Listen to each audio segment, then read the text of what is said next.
Welcome back to the deep dive. Today, our mission is really to cut through some of the noise around, well, probably the most talked about hormone, testosterone, T. Yeah, absolutely. If you're trying to get informed quick, maybe prepping for something, or just curious, we're going to try and distill it for you. And our sources are pretty clear. T isn't just a male hormone, is it? No, not at all. It's actually the main sort of mother androgenic hormone in all humans, women too. Just the amounts differ quite a bit. So what we're doing today is breaking down what T is, how it actually works, why levels tend to drop off. Right, and crucially, we've pulled out 7 key natural strategies from the research to help, keep those levels where you want them. Okay, so starting at the beginning, T is a steroid hormone. That sounds fundamental. It really is fundamental because being a steroid hormone tells you what it's made from. Structurally, it starts with cholesterol. Cholesterol, like the stuff we're always told to watch out for. Exactly. Same stuff. Like cortisol or estrogen.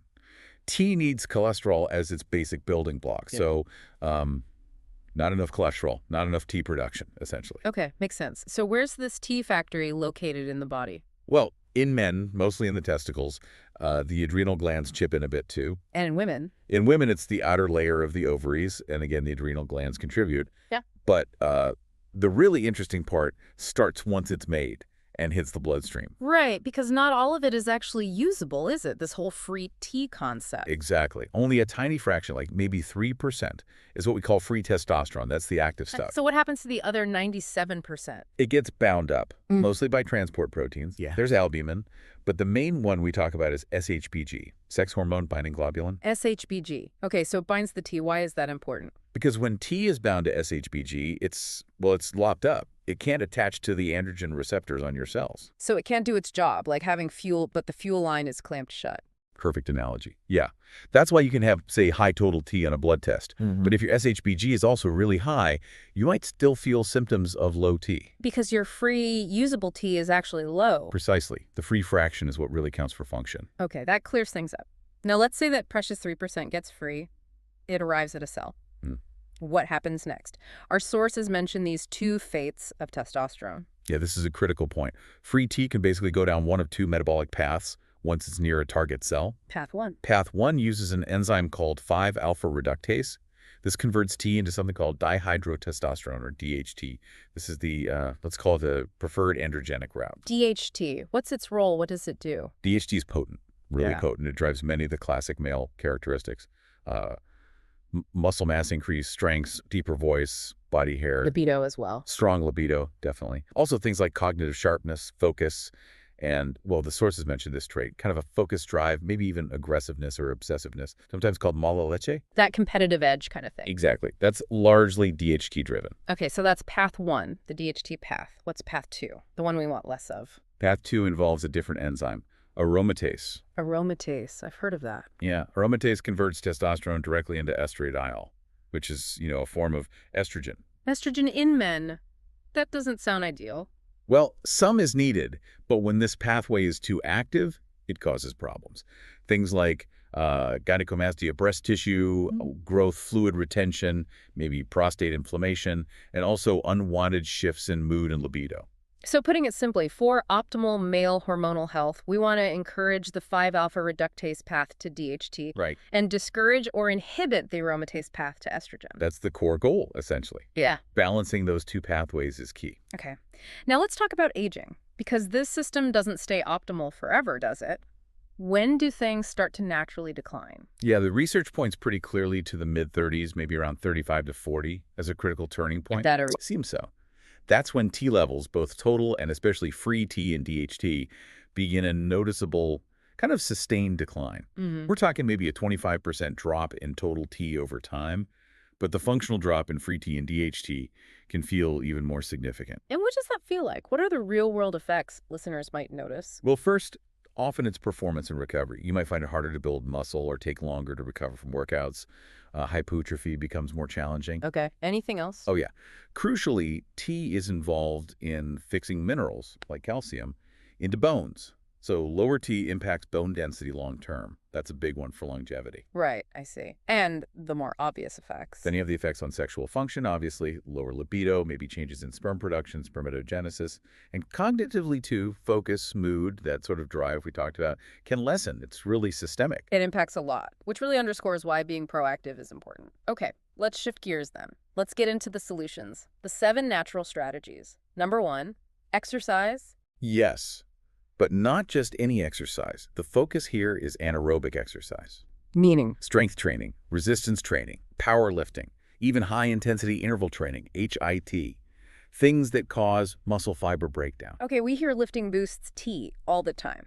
But how does breaking muscle actually trigger hormone release? What's the mechanism? It's an adaptation response. When you stress the muscles anaerobically, the contractions, the micro tears, the metabolic byproducts like lactic acid, it all signals a challenge to the body. A stress signal. Right, a stress signal that requires adaptation. This signal goes up the chain to the brain, specifically the hypothalamic pituitary axis. Okay. That axis then releases luteinizing hormone, LH. And LH is the direct signal to the testicles saying, hey, we need more testosterone to repair and rebuild stronger. So the muscle stress forces the hormonal system to respond and upregulate T production. Makes sense. But there's a big warning label on this strategy, isn't there? Overtraining. Huge warning. This is probably the most common mistake people make. Doing too much. Exactly. Pushing super hard, like 6 or 7 days a week, anaerobic training, maybe double sessions, not enough rest. Yeah. You actually get the opposite effect. How so? You overwhelm the system. Instead of a healthy adaptation stress, you create chronic stress. This causes a big, sustained spike in cortisol. The stress hormone. The main stress hormone. And cortisol is basically P's enemy. High cortisol directly suppresses the signals for T production. So T levels plummet. Wow. So intensity is good, but only with adequate recovery. Precisely. Intense stimulus followed by rest allows for the positive adaptation. Constant intensity without rest just breaks the system down. Okay, strategy 2 relates directly to this. Controlling body fat percentage. Yes, this links back to that aromatase enzyme we talked about. The one that converts T to estrogen. Exactly. The optimal range for men, according to the sources, seems to be around 10 to 15% body fat. What happens if you go higher, say 18%, 20%, 22%? Well, the problem is aromatase enzyme activity is highest in fat tissue, especially that visceral fat around the abdomen. Ah, so more body fat means more aromatase factories. You got it. More fat equals more machinery to convert your precious testosterone into estrogen. So you could be busting your butt in the gym boosting T production. Only to have a larger percentage of it immediately converted to estrogen because your body fat is too high. It's a frustrating cycle. Definitely need to manage body fat then. Is there a risk of being too lean though? Yes, there is. Getting down to, say, 5 or 6% body fat, like extreme bodybuilder levels, can also backfire. How? The body can interpret that as a starvation state. It might slow metabolism, increase another hormone called prolactin, and actually reduce T production to conserve energy. Again, balance is key. Not too high, not too low. Right. Okay, strategy 3, nutrition. We know T needs cholesterol. What else? Well, sufficient dietary fat overall is important. Not necessarily high fat, but adequate healthy fats provide the raw materials. Very low-fat diets can impair T synthesis. Makes sense. What about carbs and insulin? This is critical. Diets high in refined carbs, sugars, things with a high glycemic index, they can lead to insulin resistance over time. And insulin resistance affects T how? Worsening insulin resistance tends to increase levels of SHBG. Ah, the binding protein again? Yep. More FHBG means more T gets bound up, leaving less free T available to do its job. So things that improve insulin sensitivity could indirectly boost free T, like intermittent fasting. Exactly. If is cited as beneficial, partly for this reason, improving insulin sensitivity, lowering glucose. Plus, some sources suggest IF helps the body detoxify hormonal disruptors. What kind of disruptors? Things like bisphenol A, BPA, phthalates, chemicals that can mimic hormones and mess with the system. They often accumulate in fat tissue, and IF might help clear them out. Interesting. Are there specific foods mentioned that help manage the T to estrogen balance? Yes. Cruciferous vegetables get a shout-out. Things like broccoli, cauliflower, Brussels sprouts. Like those? They contain a compound called indole-3-carbinol, or I3C. And I3C seems to act as a natural aromatase inhibitor. So it helps block that conversion to estrogen. That's the idea. Eating them regularly could help steer T metabolism away from the estrogen path. Good tip. What about soy? There's always debate around soy. Yeah. The caution with soy is due to its phytoestrogens. plant-based compounds that can weakly mimic estrogen. So they might interfere. In high amounts, potentially. The concern is they could occupy those hormone receptor sites, basically blocking your actual T from binding and working properly, even if T levels look okay on paper. Moderation is likely fine, but high intake might be problematic. Okay. Strategy 4 brings in dopamine. What's the connection between dopamine, stress, and T? It often involves another hormone, prolactin. Prolactin. Isn't that related to milk production? It is, but it's also released in response to stress, physical stress, like overtraining, poor diet, lack of sleep, or psychological stress. And high prolactin is bad for T. Very bad. High prolactin acts like a brake. It suppresses the release of gonadotropins from the brain. Gonadotropins, those are the signals like LH, right? Exactly. LH and SSH. They tell the testes to make T. If prolactin suppresses those signals, the message doesn't get through, and T production drops. So we need to manage prolactin. How does dopamine fit in? Dopamine acts as a natural modulator or inhibitor of prolactin. Higher dopamine tends to keep prolactin levels in check. Ah, okay. So how do we support dopamine? Several ways mentioned. Diet strategies like IF or ketogenic diets can help, or using specific precursors like the amino acid L-tyrosine, or supplements like mucuna, which contains L-dopa. Got it.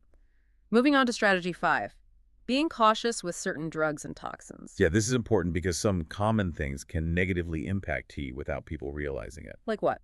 Medications? Several classes are mentioned, some beta blockers, certain antihypertensives. Also, metformin, a common diabetes drug, especially at higher doses like over 850 milligrams a day, has been linked to lower free T. Good to be aware of. What about finasteride for hair loss? Ah, the finasteride dilemma. It works for hair loss because it inhibits that 5-alpha reductase enzyme. The enzyme that makes DHT. Exactly. So less DHT in the scalp means less hair loss for susceptible individuals. But you're reducing DHT everywhere else, too. Precisely. And remember what DHT does. Muscle recovery, strength, libido, sexual function, mood, focus. You're potentially trading hair preservation for a reduction in those other critical androgenic functions. It's a significant trade-off to consider. Definitely something to weigh carefully. And the common toxin, alcohol. Yes. Heavy or chronic alcohol use can lead to liver inflammation or toxic hepatitis. And the liver connection is? The liver is crucial for metabolizing and clearing out excess estrogens, both natural and environmental xenoestrogens. If the liver isn't working well because of alcohol damage, estrogen levels can build up significantly. High enough to cause issues like gynecomastia.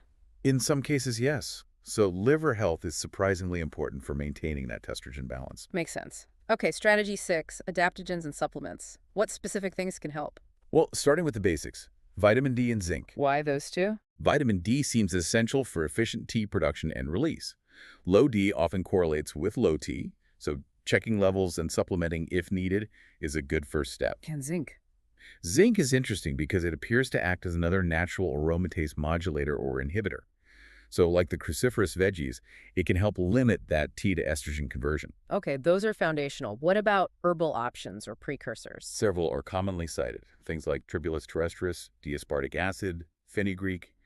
These are often thought to work higher up, maybe influencing the signaling pathways like LH release. And adaptogens, like ashwagandha. Right. Ashwagandha is thought to work partly by supporting the adrenal glands, potentially favoring the production of T precursors like DHEA, and maybe helping modulate cortisol. And one more mentioned, epimedium, or horny goatweed.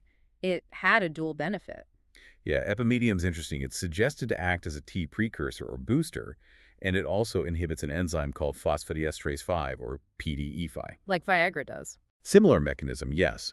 Inhibiting PDE5 increases nitric oxide availability, which helps with vasodilation blood flow. So it can potentially help with both libido and erectile function. Okay, a lot of options there. Now we've covered exercise, diet, fat loss, stress, toxins, supplements. But strategy 7 is maybe the most fundamental. Quality sleep and rest. Absolutely non-negotiable. Yeah. You can do everything else right, but if you neglect sleep and rest, the whole system falls apart. Why is it so critical? Because chronic stress and lack of quality sleep, less than 7 hours, broken sleep, feeling exhausted upon waking, does what we discussed earlier. It jacks up cortisol and prolactin. And high cortisol and prolactin. Crush T, total T. And the high cortisol OT environment also tends to favor estrogen. It's just a cascade of negative hormonal shifts. So if someone is experiencing symptoms like persistent joint pain, trouble sleeping, feeling wiped out all the time, those are warning signs? Huge red flags. Those are signs the body's under too much stress, not recovering, not reaching homeostasis. You have to prioritize rest to allow all the other strategies to actually work. You can't force adaptation without recovery. Okay, so let's try and synthesize this. The big picture seems to be that testosterone is just foundational, for men especially, but really for everyone. Foundational for so much sexual function, yes, but also muscle, bone, brain function, mood, energy. And managing it isn't about one magic bullet. It's about balancing a whole system. Exactly. It's about strategic exercise with rest, managing body fat, providing the right nutritional building blocks, controlling stress and toxins, maybe using targeted supplements. It's a whole lifestyle approach. A complex interplay. Very complex, yeah. Yeah. A delicate balance. All right, so here's a final thought, building on that decline starting in the mid-30s. We mentioned T is crucial for getting minerals into bone. Right, bone density. So if T levels start declining around 35 or 40, and maybe lifestyle choices aren't supporting T optimization, what's the compounding effect of slightly poorer bone mineralization year after year, decade after decade? Yeah. Think about skeletal health, not just now, but when you're 60, 70, 80. How much does managing T today contribute to your structural resilience and overall longevity down the road? That's a really powerful connection to make.